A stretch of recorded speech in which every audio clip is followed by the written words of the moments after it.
সবাই সেই ম্যাপ ধরে ট্রেস করে কে কোন দিকে কি আছে। এবারের ইকো পার্কে নতুন আকর্ষণ সোলার ড্যাম উদ্বোধন হয়ে গেছে। তোমরা দেখবে, চলে আসবে ঝটপট তাড়াতাড়ি। আর দেখো ভিড়টা এবার দাঁড়াচ্ছে এটা ছবি তুলে। চলো দেখতে থাকো পুরো ভিডিওটা। ভিতরে ঢুকছি, এই দেখো ভিতরের পরিবেশ, মানে ভিতরের টাউন খুব সুন্দর। এদিকে আসো, এদিকে আছে রোবট।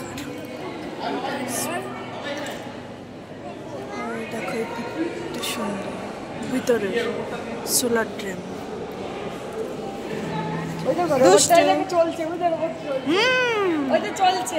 ও হাই, হ্যালো বলছে, ওয়েলকাম ওয়েলকাম। দেখো রোবট আমাদের ওয়েলকাম করছে।